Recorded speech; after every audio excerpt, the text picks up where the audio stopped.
Hello, we should be on air. Hello, everybody, and welcome to the ELT in the Digital Age live Q&A webinar. Hello to everybody that's turned up, and thank you so much for tuning in. On screen with me, I have, in my top right, actually everybody's top right, I've got Nick Robinson, co-founder of ELT Jam. Hi, Nick. Hi, guys. Good afternoon, everybody. Thanks, Tim. Bottom left, I've got Kirsten Campbell-Howes, head of education at Buzu. Sorry. Hi, Kirsten. Hi, everyone. Bottom right, I've got Laura Patsko, senior ELT research manager at Cambridge University Press. Hello. Thanks so much to you three for taking time to join us today. I thought if it's okay to take a minute just to kind of whiz through the panel and just kind of hear what you guys are working on at the moment and get a bit of an idea of what sort of digital products and projects are keeping you busy at the moment in the world of ELT. So Nick, do you mind kicking us off? Yes, thank you very much, Tim. Hi, everybody. Very nice to see lots of friendly faces in the audience there. I'm sure many of you know a lot of the work we do at ELT Jam. Some of the most recent things we've been working on, we did a weekend hackathon about 9 months ago, which led to the creation of our fake artificial intelligence bots for learning English, where Spanish speakers can ask questions about using and learning English as WhatsApp. And some of the things they're being answered by an artificial intelligence bot. And in fact, actually, it's just me or our colleague Berta on the other end of the phone. And this is the kind of thing we're trying to work on at ELT Jam, some sort of interesting experiments around what language learning experiences can look like. We're also doing lots of work, as I'm sure many of you are aware, on our learner experience design framework, which is our way of trying to reimagine how digital products are built and designed in ELT. We've been doing lots of training and bits and pieces and stuff around that. So that's what's keeping us busy at the moment. Kirsten? Hey, hello, everyone. So I work for Buzu, which, if you've not heard of it, is a website and a mobile app for learning 12 different languages. I'm the head of the education team, so I manage our team of language experts, and we're very focused on improving the pedagogy of our courses, talking to our customers about what they want, which is a mixture of exciting digital product features and a lot of what you might consider to be very traditional stuff, grammar, more grammar. That's what our customers keep telling us they want. And I work very closely with our product team on designing new features, things like our adaptive vocabulary trainer. At the moment, we're very focused on rebuilding our social features, which connect our huge community of language learners together to give peer commentary on each other's work. Great, thanks, Kirsten. Laura, how are you doing? I'm very well, thank you. Cool. Could you tell us a little bit about what you're working on? You seem to be working on some fascinating stuff. I'm working on a whole bunch of different things. So I'll pick the ones most relevant to the panel today. Sure. So the things that I'm working on sort of related to the digital age are, I suppose, two main projects. One related to ebooks, how they're used, how they're not used, how they might be used, how teachers feel about using them, and so on. And we're doing, we've done some classroom observations, and we're organizing more in other markets. And the other project, just concluding now and writing up, is a 2-year study of interaction in virtual classrooms. So student-student interaction, particularly what it looks like, if it happens at all, how best to facilitate it, what kind of training teachers might need, and so on in the virtual synchronous environment. Cool, fascinating stuff, and hopefully we'll get to hear a bit more about that in the course of the session. All right, guys. Well, in terms of questions, I'm about to kind of kick off, but if anybody listening has anything they'd like to ask or put a panel number, then feel free to drop it in the chat box there on screen, and we'll try and get to it. But I guess to kind of step back a little bit and set a bit of context to this discussion, the ELT in the digital age is the title of a training course that we deliver quite regularly at ELT Jam. And I guess it's kind of worth unpacking what we mean by that term. So I'm going to pick on colleague Nick Robinson to perhaps talk us through that. Nick, in terms of that training session that carries the name, what what kind of drove the development of that session, and what do you mean when you start talking about the digital age? Well, the term the digital age is used to describe at a very broad level, I guess, where humankind is right now in terms of its a certain type of its evolution. It comes after the industrial age, which obviously was marked by the industrialization of manufacturing, and which was sparked by the Industrial Revolution. And the digital age has been sparked by a similar digital revolution.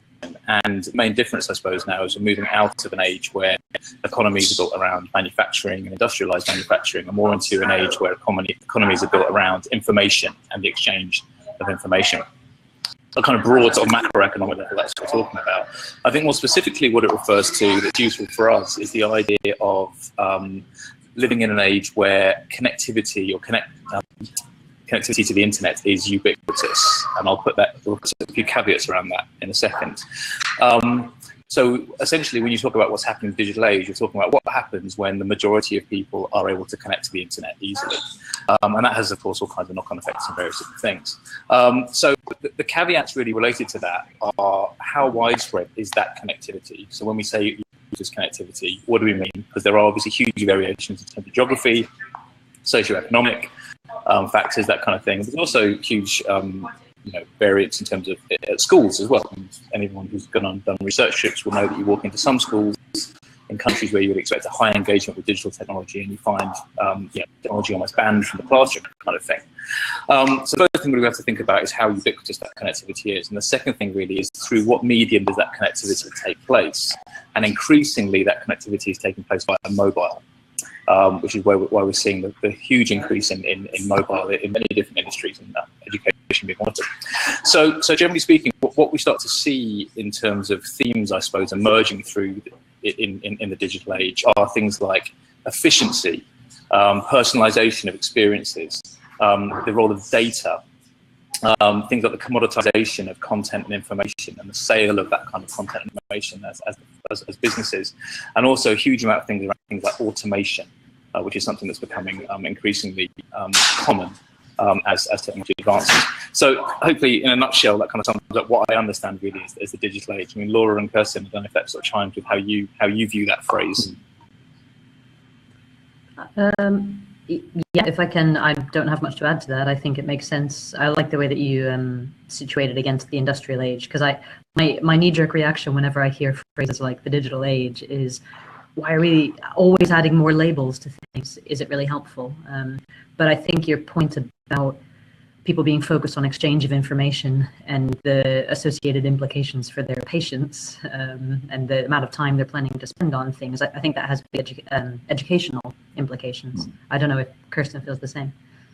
Yeah, I think I would agree pretty much with what you've already said.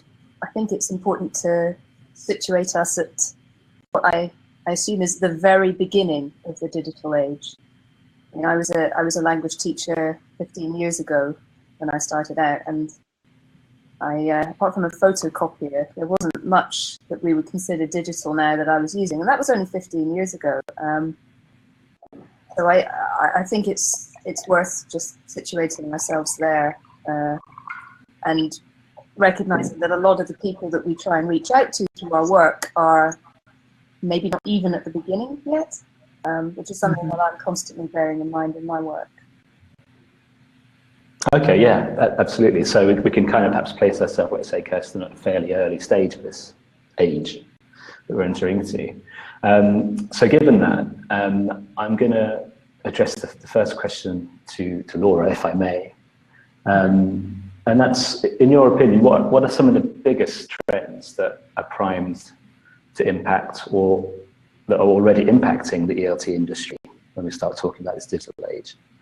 I mean, Nick mentioned things like automation, artificial intelligence, and similar trends like that. But in your opinion, what do you think are set to, what sort of trends are set to really impact the industry? Well, I think Nick's already mentioned the key one, which is mobile. There are so many areas in the world that don't have decent internet connectivity, and often the way that people who want that connectivity, who are aspirational for whatever reason, often the way that they access that is through mobile. And that's not to say that they're all smartphones either, but the use of that network to sort of democratize access to information, I think, is huge. And I tend to think that that's already more firmly established and has more potential than areas like artificial intelligence and virtual reality. A lot of these are buzzwords, and I'm still not convinced that they carry much meaning beyond the sound of a kind of futuristic, exciting world of learning. I think mobile is the most, I would hesitate to say the word promising because that's a very loaded word, but I feel like a lot of research has already taken place in how mobile technologies and the mobility of learners themselves can aid or not learning. So there's already a lot of research there, and there's increasing interest, and it doesn't seem like it's going to go away anytime soon. So for me, that is the main area worth spending our time on this afternoon. Yeah, thank you. Kirsten, thoughts? Yeah, I mean, is mobile something that you would also identify as being a key trend, or the big key trend? Absolutely. And we see this with our customer base. When Buzu began, it was primarily, if not totally, web-based.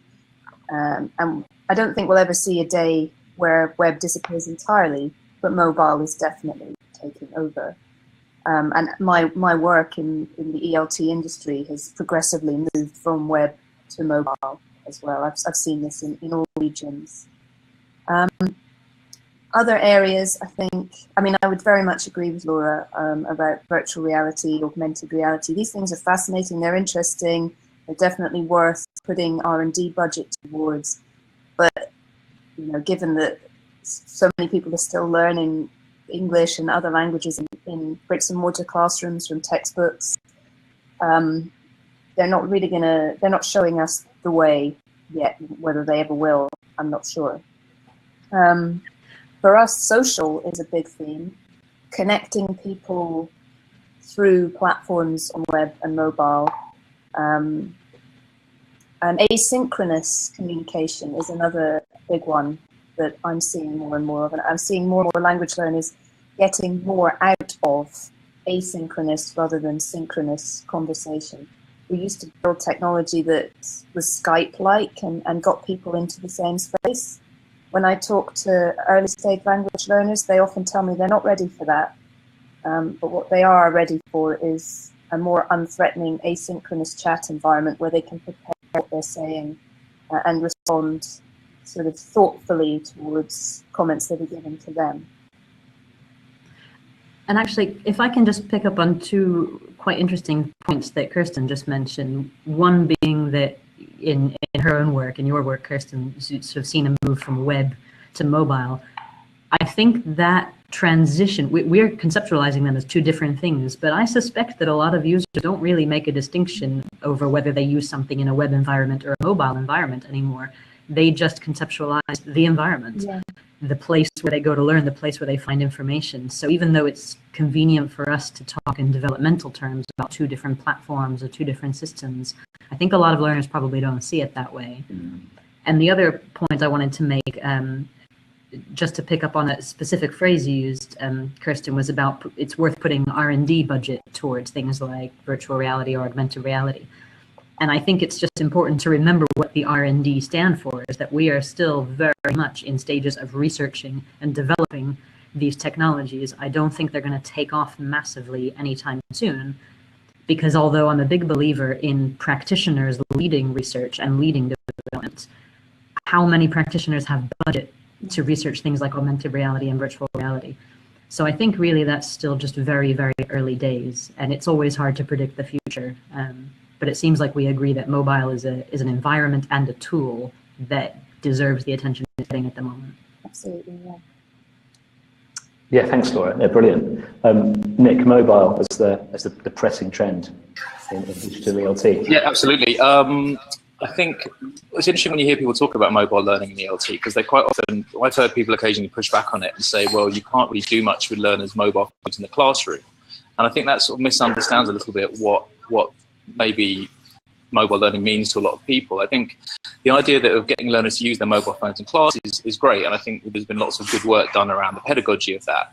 But I think when I say mobile learning, I start thinking about mobile native products and services such as Duolingo that basically have come to market to open up language learning to a customer base that didn't really have access to it before necessarily. I mean, there are many people who maybe can't afford to go to a private language school or go to university, but can access an app like Duolingo via the mobile phone because they have the technology. Smartphone technology is coming down in price quite significantly. So when we talk about this kind of classic phrases like disruptive innovation get bandied around, but what that often refers to is when technology can open up a new market. And I think for all the kind of stick that services like Duolingo get, what they have done to some extent is potentially open up a brand new massive market in ELT that hitherto wasn't really being served by that much. So I think it's potentially massive. I totally agree with Laura in terms of that. I do also agree regarding virtual reality and augmented reality, although I'm, in terms of them not really being there yet, I do.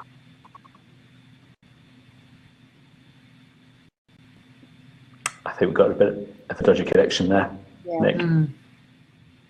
We'll never know. We'll have to leave that thought hanging for now, Nick. That's all right. You've just frozen on our screen, so I'll keep moving forward if that's okay, and try and dial back to that. So I guess we've been talking about mobile as kind of the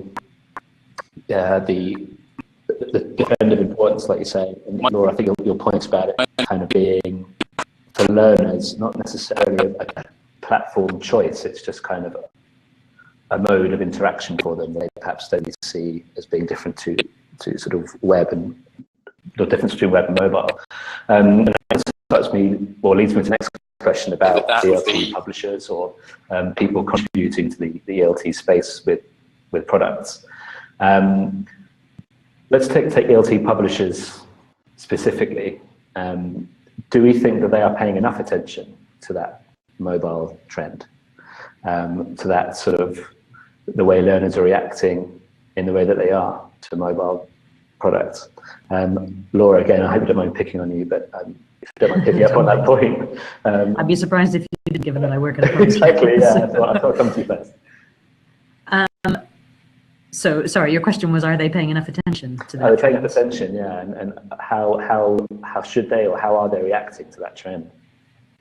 In my experience, they are absolutely paying a lot of attention, and I dare say enough, and some would argue too much attention to that trend.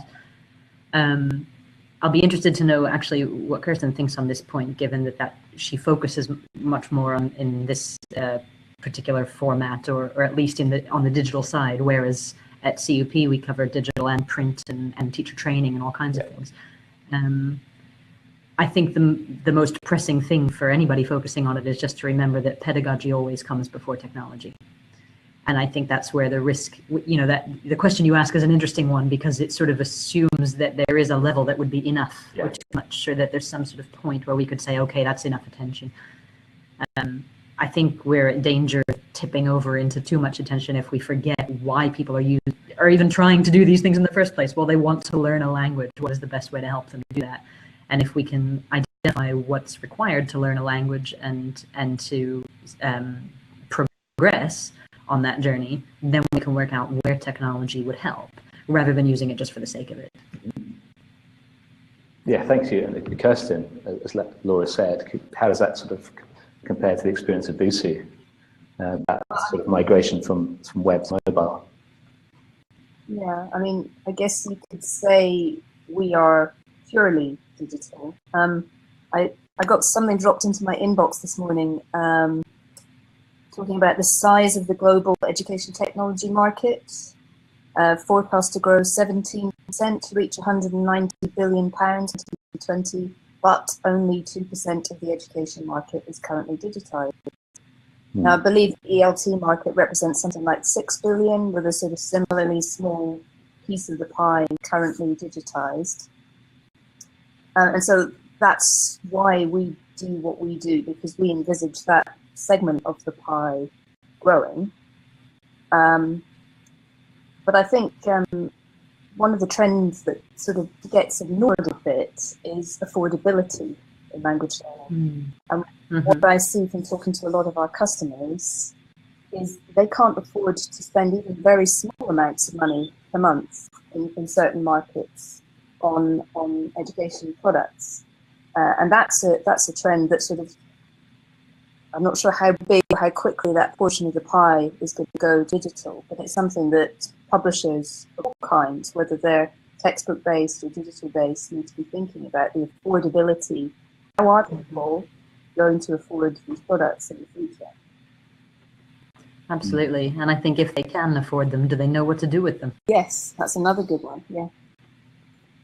Yeah, that's true. I mean, I was going to come on to that, actually, talking about some of the challenges that face companies developing digital language learning products. And I had monetization down as a huge challenge that people often talk about. Kirsten, as you say, there is a step before that, affordability. You know, is there even room in people's individual or strategic budget for these sorts of products?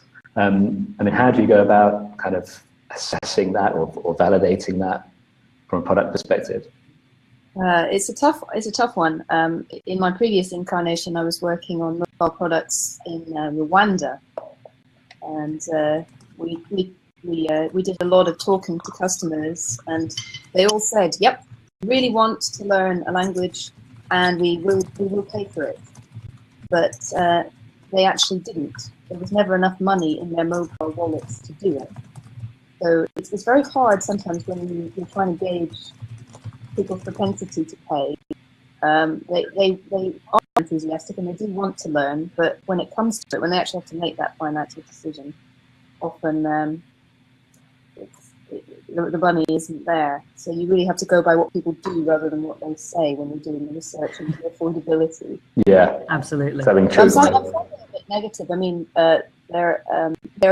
another feature of this digital world we live in is that there's a huge array of great free language learning resources, which represents a nightmare for a company like Buzu, and I dare say for CUP as well, but potentially great for language learners, especially those rare self-motivated, self-disciplined ones who are happy to guide their own language learning journey. So a good thing, but a challenge as well, I think. Mm-hmm. Absolutely, absolutely. And Laura, is that something that sort of rings true for you in terms of sort of assessing and validating potential customers' ability to, well, affordability, I guess, that change from sort of showing interest in a product or an adoption, particularly of a mobile or digital product, and then actually converting into a paid adopter? And how do you kind of manage that? I have to confess that my role is pedagogy research, and I don't see very much of the financial end of the transactions.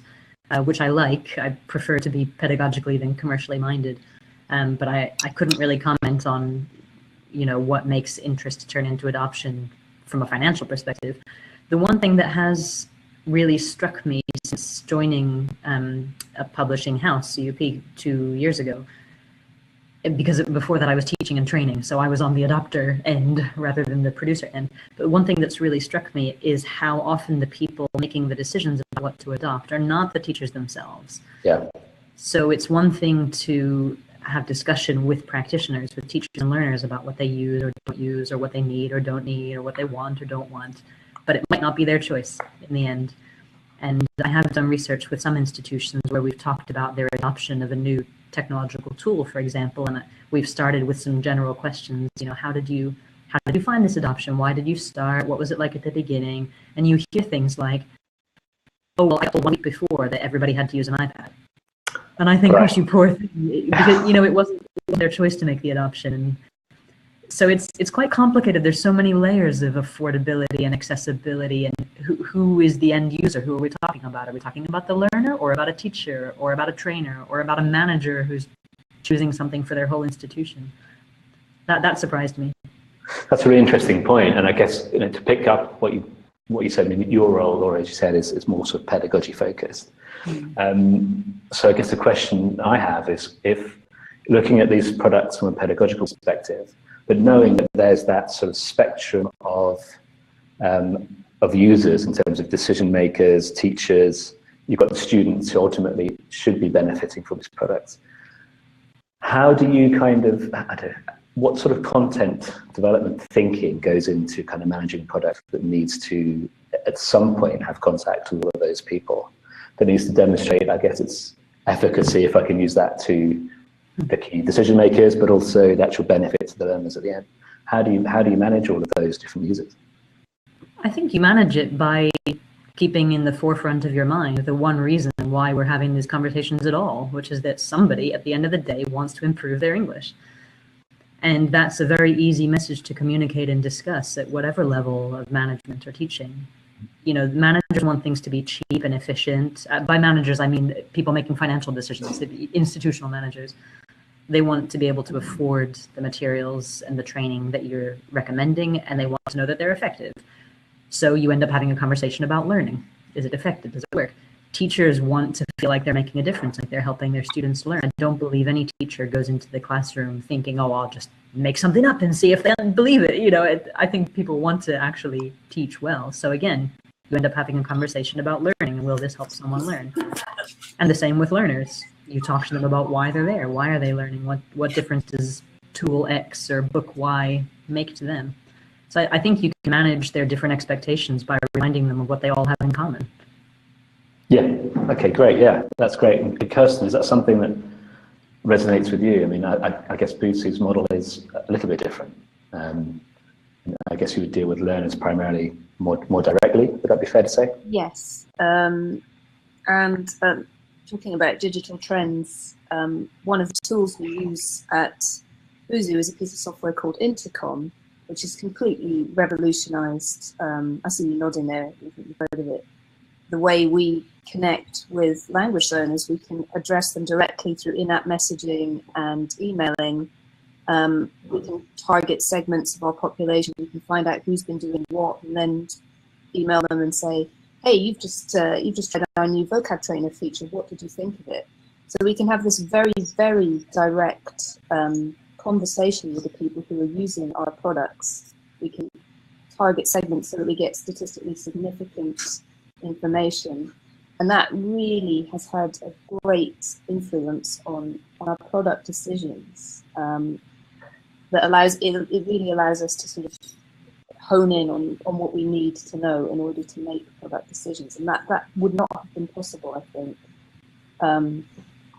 even 5 years ago.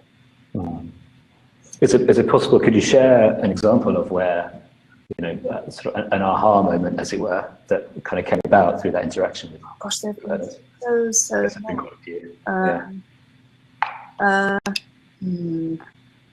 I think, well, one example, when I joined Buzu, I assumed that people would be using a platform like Buzu because they want cool tech features. That is not the case, necessarily. It's the case for our minority of our users, I would say. And what I find repeatedly when I ask people, hey, you know, what did you think of that lesson? They'll say, it was great, but can I have more grammar? That is never change. the biggest feature request we get from customers. Now, if I trusted my gut, and I'd like to think that after 15 years in the industry, my gut is good, right? My gut would have told me, do something else, do some whizzy new product feature, you know, like live video chat. No, that's not what they want. That might be what a subset of them want, and that doesn't mean we shouldn't do it necessarily. But first, we have to meet the broad need for more and more and more grammar.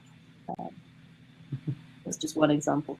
That's fascinating, isn't it? Yeah, after, like you say, all the scope that's available to you to deliver features, and it comes down to a sort of a grammar demand. Nick, welcome back. Glad you're back on the call. Hi guys, sorry, that was actually a mobile fail that caused that, because I'm tethering from my mobile phone right now. So how ironic. Thanks, Laura. So coming to you, Nick, was talking about, as you can probably gather, sort of focus on the learner, focus on the learning, I guess, when it comes to digital and particularly mobile products, as we've been talking about. And that's, I think, kind of learner-centered design, I guess, is something that it's quite hot for ELT Jam at the moment. So we're talking about sort of learner experience design and so on. So if you could kind of share your thinking around that. Definitely. I mean, one of my sort of bugbears since working on the digital side of language learning, which I've been doing pretty much exclusively since about 2008, I think, more or less, when I decided that I was going to just focus on that instead of sort of more print-based stuff, which is what I was doing before at Cambridge University Press, was I sort of felt like there was an increasing distance emerging between language learners and the people creating products for language learners. And I think that had become kind of reached a certain point within the publishing world, especially when you had a combination of authors who were working on material for learners, who in some cases hadn't been in the classroom for a very, very long time, working with editors who were incredibly good editors, but again, maybe hadn't been in the classroom for a long time, and then working with marketing people who, again, maybe hadn't been in the classroom for a long time. And I think the limitations of how much piloting and trialing you're able to do with materials in publishing houses meant that I think there was some kind of distance sort of did emerge between learner requirements and stuff that was appearing in course books and stuff. And I think that became exacerbated by digital, where suddenly the focus became on the delivery mechanism of content rather than on the end user of the content. So it became, can we adapt this course book, this print course book, which maybe already doesn't quite fit the needs of the learners, and put it into a format that maybe doesn't quite fit the needs of the learners either.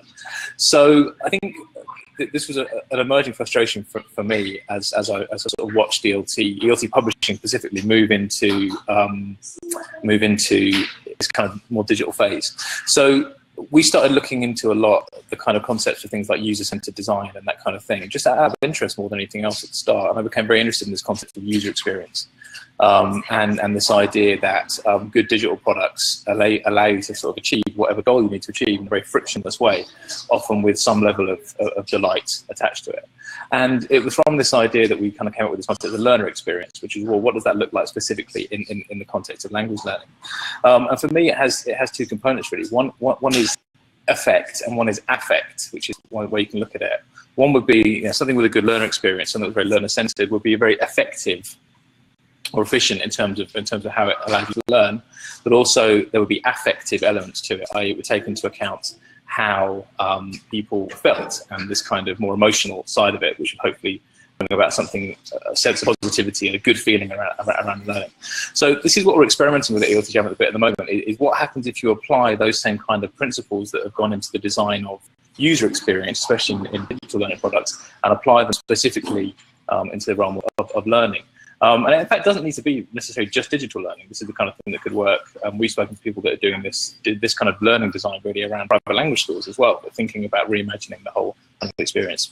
So that's where we're at the moment in terms of thinking about that. So for me, really, anything that we can be doing as an industry that puts learner requirements and learner sort of needs and goals more at the centre of what we're doing, I think would be a good thing in general. Yeah, brilliant. Thanks, Nick. Yeah, really good overview. And it's kind of harks back, Laura, to something I think you said at the top of this session. You mentioned that publishers have tended to pay too much attention to some trends, or particularly mobile in some cases. And how, I mean, what kind of mechanisms do you think, I mean, what needs to happen to perhaps redress that balance, to balance out the potential of some of these digital products and trends and the learner, and how do you kind of start redressing that?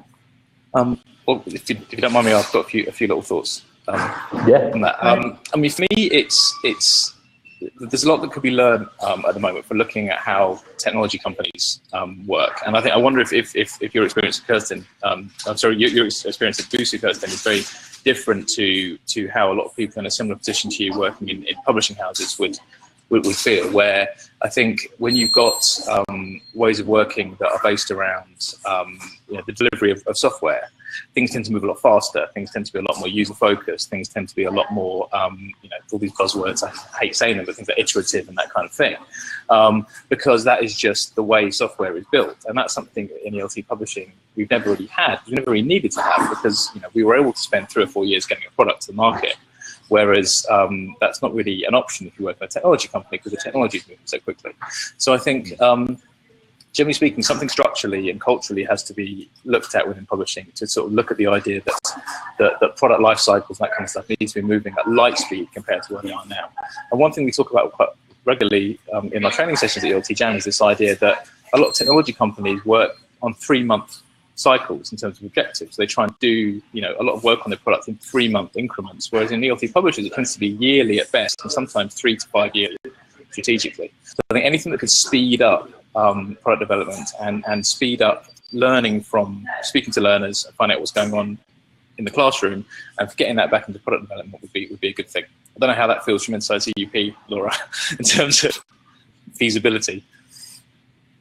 Well, I think there needs to be a distinction between the length of time allocated to a kind of endpoint of a strategy and the length of time taken to pursue that. Because yes, certain conventions like 3 to 5 year, windows for strategic development exist, but what happens in that time is so rich and sophisticated, as you'll know from your own background, that it's not like everything is just done at a desk with no reference to teachers or classrooms in that time. So even though the final new course, whatever it is, might come out 5 years after the initial idea, within those 5 years, there have been numerous drafts, pilots, focus groups, samples taken to classes to be used by teachers and given feedback on, recruitment of author teams. There's quite a lot happens behind the scenes. So I don't know that it's necessarily fair to say that publishing houses are doing it all wrong, whereas software companies are doing it all right. I just think as users, we're much more exposed to the development that happens in software companies because they do it all in public. So they'll beta test, Google will, in their labs or whatever it used to be, put out something new and let people try it publicly for a long time. And that's quite a risky thing to do for anybody who's learning a new thing or developing a new thing, is to just do it all in public and say, hey guys, help me do this. And I don't think publishing houses, particularly the very old ones, are quite ready to be so exposed. But that doesn't mean that they're not doing incremental iterative development over time. We just don't see it all. Yeah, and I think having worked in educational publishing as well as technology companies, I think educational publishing companies are sort of the Trojan horse that gets technology into private language schools and into classrooms at times. I've worked on products with Kirsten that have been blended learning offerings with a textbook, but with a digital component snuck in. And the digital component has been the star of the show, but it wouldn't have been without the textbook.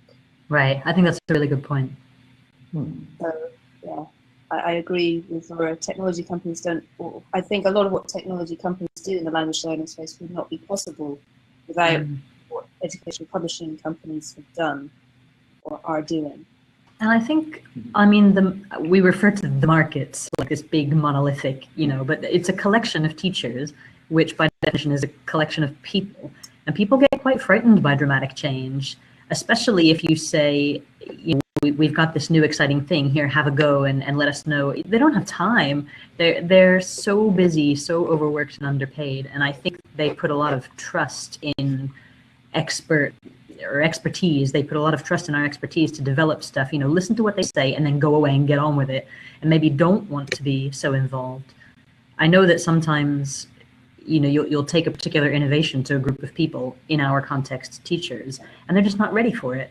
So as Kirsten says, you kind of need that Trojan horse to bring something in and then say, oh, surprise, guess what you've been using all this time that you thought you weren't ready for. Otherwise, people get scared. They just say, you know what, I don't have headspace to think about this. Just give me what I know. Sorry, Nick, are you gonna? Yeah, I think the kind of fear factor is quite an interesting one. There's some work we've been doing with Cambridge English language assessment around teacher training for digital. For Cambridge, the teacher training framework that we've been working on with Cambridge English. And the problem that's intended to solve with is this idea that the teachers feel a real lack of confidence around using digital technology in classroom. That's something that came through really, really strongly in sort of market research around teacher training requirements in digital. And it's interesting, isn't it? I mean, that idea that just confidence. And it's not a huge leap from not feeling confident to feeling actively scared of something, especially when, there's naysayers talking about how technology is going to, obliterate the need for teachers and that kind of stuff. There's a lot of kind of funny narrative, scary narrative that's kind of emerged around some of this stuff. And I think one way to kind of get more sort of integration, I suppose, is to think about the actual problems that we're trying to solve with the technology. Again, that I think comes down to getting back into the classroom and observing, and it's increasing exposure hours to watching teachers teach and watching learners learn, and figure out, well, listen, where are the problems here that there is a technology solution to? Because they're not always there, are they? I mean, there's clearly some technology that we've seen developed for the classroom that wasn't needed. I mean, the interactive whiteboard is the big kind of elephant in the room regarding this. I mean, huge amounts of money invested in that, and great tools, but did they solve a problem, you know, big enough to justify the expense and the retraining and that kind of thing?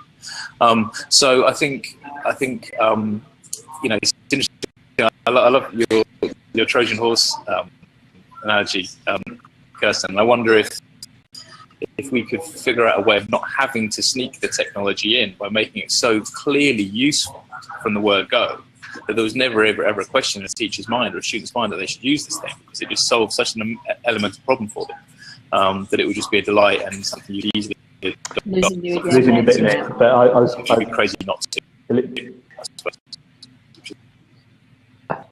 I think we've got the question, yeah, or the point. I was going to reframe that myself, really, going back to that Trojan horse idea. I mean, is that something we're currently dealing with? I mean, do we see an end to kind of that situation where, Laura, the way you describe teachers perhaps being reluctant or resistant to some perhaps more immediate sort of digital solutions? Do we think that that's just going to be a matter of time before we find ourselves in a position where that's more naturalized, where they feel, as teachers sort of come through the ranks, as it were, grow, and the rest of it, we see even sort of new teachers coming in, that's going to change? No, absolutely not, because I think with every new generation, there will be new innovations. So even as teachers come through the ranks, as you put it, then when they become the old guard, who've been trained in a certain way and familiar with certain tools, there will be other new tools that we're talking about by that point. And I think that of all of the research I've ever read or conducted into anything to do with teaching, whether technology or anything else, the one outstanding finding in every single project is that you cannot just dump an innovation in someone's hands and let them get on with it and trust that they'll be happy with it and know how to use it. Skills aren't transferred that easily, and I think until there's a fundamental change in the culture of our industry in terms of training teachers, and I mean allowing time for training, I don't mean an extra day on a weekend when they're not paid and so on. Until that change comes and they're trained, it's not a question of time, it'll just be a year repeating itself again and again and again. So I think that it's more significant to undergo teacher training, whatever the innovation, whatever the tool, or we'll be having exactly the same conversation in 30 years when we're talking about new tools. Yeah. So in your opinion, it's kind of it's a constant that there's always going to be that kind of slight, I say disconnect from where teachers are at to the innovations that are being pushed to them. That it's never quite as easy as just giving it to them and letting them run. Yeah, if they're not given any support, and that's true. I mean, it's common sense to a degree. If you get something new for Christmas that a family member thinks you'll really like, but you've never seen it in your life, you don't know what it is, what the point is, what are the odds that you're going to make time to do something with it once the Christmas holidays are over? You know, people just need that hand-holding a little bit longer so that they can see what the use is of this new thing, whatever it is. At the moment, we're talking about digital and mobile, but 30 years ago, it might have been an overhead projector. And in 30 more years, who knows what it will be. Unless they're given that little bit of support and time and scaffolding to make a judgment using their own discretion to have an informed opinion about whether it will help their teaching and help their students, then they're not going to even try to use it to help, because who has the time and the inclination? It's very, very rare, I think, that you get someone who is so just inherently motivated that they want to dedicate a lot of time to developing their knowledge of some new tool when they can't immediately see its benefits. Okay. So I really think it's a question of training. Mm-hmm. Kirsten, is that something, teacher training or sort of helping educators, or is that something that you've been able to get insight from through Buzu? Well, not so much for Buzu, because we don't have this problem deal with learners directly, and most of our learners come to us through an app store search, right? So they're already using apps. Of course, yeah. And that doesn't mean we don't have a huge job to do educating them how to use new features. And boy, I can tell you, when we change our UI, we get people are very unhappy, Right. and we have to kind of retrain them. But our user base tends to be digitally savvy. Mm-hmm. However, when we go into new markets, like we're doing some explorations in India, we've been doing some work with refugees. Sometimes these people are not so digitally savvy, and then we have to kind of go back to the drawing board, and we have to build the teacher into the app. We have to build onboarding in that helps people to understand the swipe left, swipe right thing. People don't get that necessarily. And we make a lot of assumptions as digitally savvy people that we need to peel away and go back to the drawing board with all the time. So that's ours. I've had to deal with teachers in other technical implementations, and my finding has been the same. Without training, there's too much resistance. It does raise an interesting question now, I guess, isn't it? And I may be making a huge assumption here, but if we look at learners as being, I mean, I would assume that learners, younger people, being potentially more the tech-savvy community. Is there a disconnect between the kind of expectations of learners when it comes to using technology and teachers when it comes to learning technology? Would learners not expect to have some technology in the language learning experience that is on a par with what they would use for social and other parts of their life? I think not necessarily. I've read different studies on this. There is a kind of intuitive sense that people who use technology in their everyday lives would expect to use it in their education as much as anything else. But there's a number of studies that show that students don't feel comfortable with technology for learning. They don't think it's serious enough, or rather, particularly in a classroom. So I think maybe with a tool like Buzu, which is less, it was not teacher mediated, and it would probably be done in their own time or as a supplement to a course. That might be different, but particularly in the classroom, there's some evidence that learners don't necessarily expect to use technology for educational purposes. They think it's a fun thing, it's an enjoyable thing, and it's not designed for learning. So you hear kind of conflicting reports, but I think we need to be careful about our intuition there, assuming that because they use it in one place, they would want to use it in another, or could use it effectively in another. Terrific. I'm going to shift the focus slightly for the remainder of the session, if that's all right, and kind of look beyond ELT for a while. I'm quite interested to get your thoughts on trends or events outside of the language learning industry that we as an industry could look to or learn from. Are there products that have been released or tech that is kind of emerging in completely other unrelated domains that we could learn from? And I don't mean sort of just start appropriating and using and pushing as the solution, the one-fit solution to all language learning. But there's a kind of learning out there that we could start taking from completely unrelated markets or domains. Nick, I don't know if you're with us for this. It's frozen now. No. Okay. Yes, I'm back. Kirsten, putting you on the spot to put that question to you. Something that I've been looking into a lot this year is this idea of motivation in language learning, which I think is one of the great unaddressed areas of product design. We kind of create these fantastic products and then we go, here you go, and then it's up to the learner to do the rest. I think we could be building in more kind of motivational aspects to help them along the journey, rather than just assuming that they bring that all themselves. And I've been quite inspired by some of the fitness training apps that I've seen. Those kind of lean in 15, beach body, terribly politically incorrect stuff. But the communities that grow up around these groups are astonishing.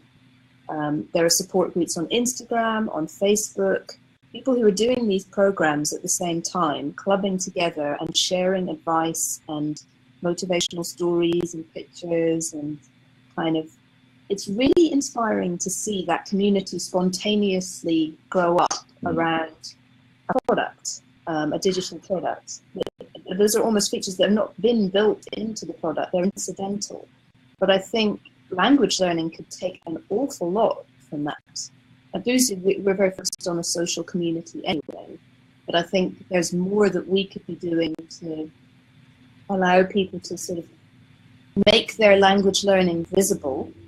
And that's what I'm thinking about how we do at the moment. And sharing that visibility with others to spur each other on. It's a tough thing to learn a language. You know, if you're in it for the long haul, you're in it for a good 2 or 3 years probably before you get that serious conversational fluency. Doing that on your own, very, very hard. Doing it with other people, a lot easier. So yeah. That's great. That's fascinating. So sort of motivational strategies or motivational trends in health and fitness industry. Laura, is there sort of something similar that you've noticed, or behaviours in other industries that you feel the ELT could or should learn from? Actually, the only one I thought of earlier was exactly the one that Kirsten mentioned. Yeah, because I think that idea of, I mean, she makes a good point that that's almost incidental. It's not really the focus of the tool in, for example, a fitness app, but it is amazing the kind of apps. I mean, I won't even go into details, but I've come across so many now apps where I think really people would want to share that, and they do. I think having a community, especially when you're doing something that is difficult or requires a kind of effort, a sustained effort over time, it can make a big difference. So.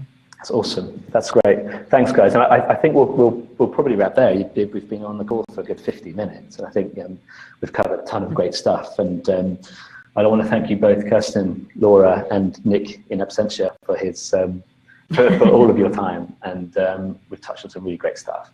And to everybody listening, this webinar is going to be available almost instantly as a video for you guys to stream and watch again. But we'll also be sharing it through our channels. So thanks to you guys, Laura, Kirsten, for your time and your wonderful input. It's been really, really interesting. I loved it. And thanks to everybody that came and shared this with us. So yeah, thanks a lot, guys, and we'll be in touch really soon. Thanks to you too. Have a good week. You too, guys. Take care. Bye, everyone. Bye.